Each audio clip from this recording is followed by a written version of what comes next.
So this chapter 17 closes with Mormon telling us that there were 2,500 people in the audience at the end of this experience.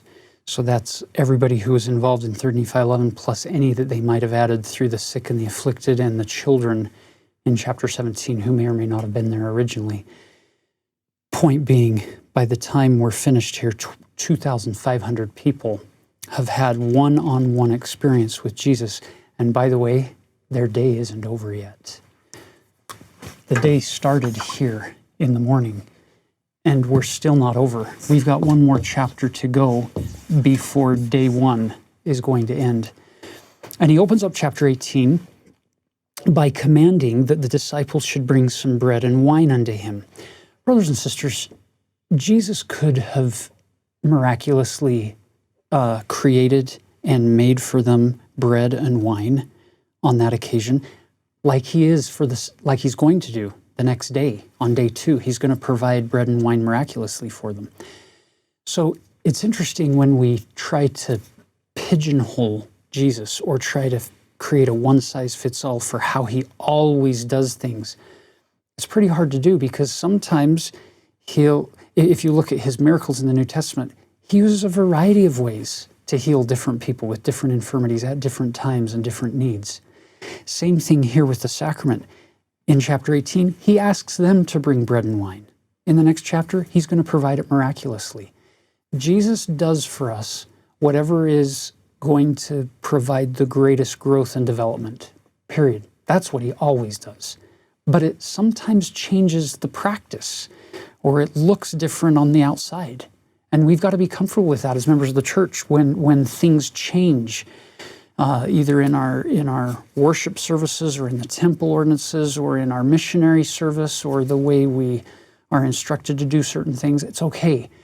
It's getting us another opportunity to reach out and help lift people to a new level. So in this case, you can picture these disciples in verse 2. They were gone to get the bread and wine. He commands that the multitude should sit upon the earth. Now, I need to just point this out. If you're one of those disciples who ran home to get bread and wine to bring back to Jesus, let's just be really honest for a minute. I would feel really silly going home and getting any loaves of bread that I might have at home to then bring them and put them in front of Jesus. I would feel really inadequate, regardless of how good the bread is and how nice it looks or how freshly it was made. I would still feel inadequate putting it in front of Jesus. Isn't this fascinating if you consider this altar symbolism? So here are these people, they go home, they come back, and they place an offering, so to speak, on the altar in front of Jesus.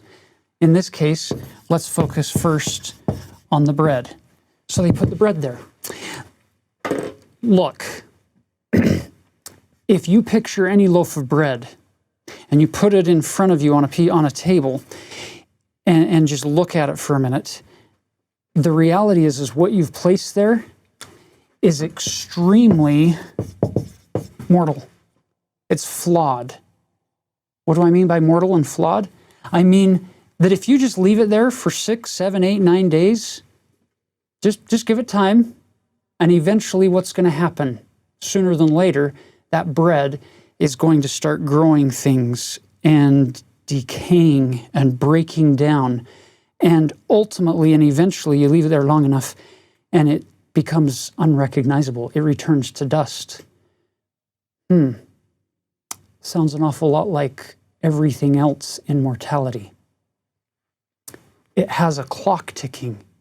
It's going to eventually break down and return to its basic elements, regardless of how good it looks today. Now, where am I going with this? Brothers and sisters, Jesus is the only one who has the capacity to take our mortal offerings, our imperfect offerings, bless them, sanctify them, and then he doesn't keep them for himself. You'll notice what he did with their bread. He took it in verse 3 When the disciples had come with bread and wine, he took of the bread and he brake and blessed it, and he gave unto the disciples and commanded that they should eat. Jesus wasn't sitting there waiting for them to bring bread so he could eat. He was asking them to bring bread so that he could feed them in a way that they would be filled, not in a mortal way.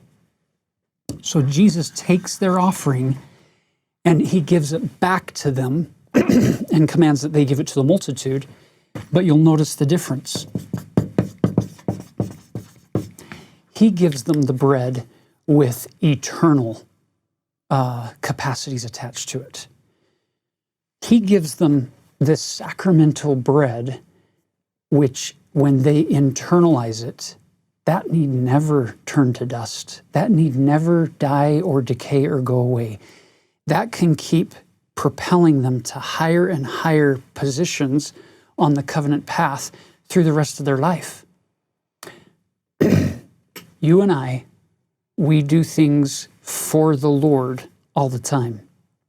But in reality, brothers and sisters, Jesus is asking us to bring those mortal offerings, whether it be our time, our tithes and offerings, our money, our donations to the poor in whatever format they may come, our energies, our devotions. We put all of those things that are very mortal on the altar, and what happens is Jesus consecrates them, and through those, they then get given back to us as well as spread to the multitude, but in ways that eternally feed our soul, help us to grow up to become things that we aren't yet, but that we're striving to be more like Jesus.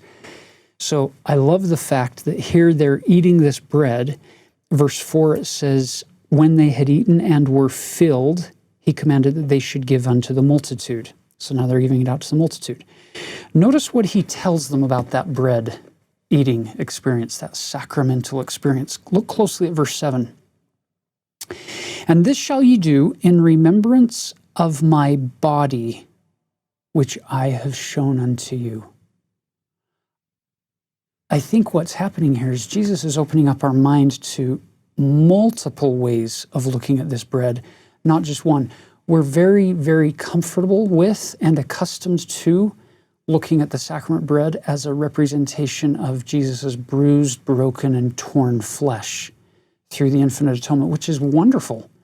Keep celebrating the fact that he endured that for us. Don't throw that away. But bring all that good that you have and add to it the added instruction here that he gives them, that you're doing this in remembrance of my body, which I have shown unto you. The body he's shown unto them is his resurrected, glorified body of flesh and bone, which ironically is the only resurrected body that we know of doctrinally that has any kind of scars in it. There's no way he can forget us, Isaiah says, because I have engraven thee upon the palms of my hands. Thy walls are continually before me. It's beautiful imagery.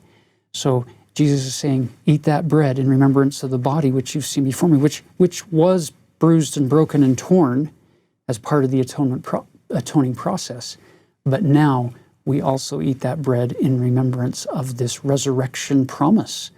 The fact that that which was mortal can actually be eternal and will be through his merits and mercy and grace alone.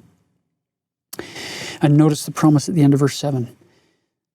And it shall be a testimony unto the Father that you do always remember me. And if you do always remember me, you shall have my Spirit to be with you. Beautiful promise. Then he takes the wine. Look at verse 11. This shall ye always do to those who repent and are baptized in my name, and ye shall do it in remembrance of my blood, which I have shed for you, that you may witness unto the Father that you do always remember me. And if you do always remember me, you shall have my Spirit to be with you. There he repeats it. So isn't that interesting? Here's the bread in remembrance of the body which I've shown unto you, and now here's the wine in remembrance of the blood which I have shed for you. So blood representing mortality, he has shed. He gave up his mortality for you. I've shed that blood for you. So between these two, you get the bread and the wine, one representing his immortal body standing there in front of them, the other, the mortal aspects that have been shed for you. You bring them together in this culminating experience of the sacrament. The symbolism is beautiful. That Christ is saying, yes, there's a lot that's filled with pain and disease and death and decay, all that which is mortal. But the promise is always remember me. You'll have my spirit to be with you. And all these incredible things that have been done for you that you couldn't do for yourself are embodied and symbolized in these sacraments, these sacramental symbols of bread and wine. I just have to throw out here one little thing. When Jesus instituted the sacrament with the apostles at the Last Supper, they're celebrating either a Passover meal or the day before the Passover, depending on whether you go with Matthew, Mark, and Luke, or whether you go with John's timing.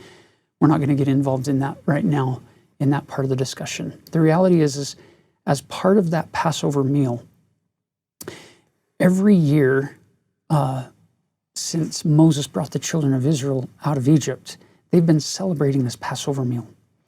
And during one part of that Passover meal sequence, there's a time when you take herbs. The closest herb we would have to hyssop might be parsley, and you dip it in really bitter herbs. Some families do it mild. When we do a Passover Seder service, we do it really, really hot. Horseradish sauce is what we use. When you put that in, and then you put that in your mouth, it creates tears. It's painful. It's not fun. Then the next part of that sequence in the Seder services, you take a piece of matzah bread, these matzos, this unleavened bread, and you put it in. Brothers and sisters, it's remarkable how quickly that bread absorbs the bitterness out of your mouth. It absorbs it, and you can't feel the pain anymore. It takes the tears away. Then when you swallow that bread, then you take a drink of that grape juice, and it replaces that kind of that bad taste in your mouth with this sweet taste. That's what I see happening here. Every week I go to the sacrament table. I bring in the bitterness of bondage to slavery, of things mortal. The pain, the tears, the anguish, the frustrations, the struggles. And the first thing he offers us is a piece of bread, the bread of life. We put that in our mouth. And brothers and sisters, we're eating a lot more than just a piece of bread. We're taking into us this token of his perfected sacrifice in our behalf. And it absorbs the bitterness. And then he replaces that residue with this fresh drink to wash it all down, to remind us of who we can become. To me, it's remarkable to see this process take place over and over and over again, and to stop seeing the tray as just a little piece of bread and the other tray is just a cup of water, but to see a glorious promise of what Jesus is offering in exchange for what I brought to the sacrament table that day. Because everything I placed on the table is mortal, and it's painful, and it hurts. But I walk away with that sweet forgiveness, that sweet hope, that sweet renewed faith that life is precious and it is worth fighting on. It is worth trying to live more in accordance with the way he showed us the example to live.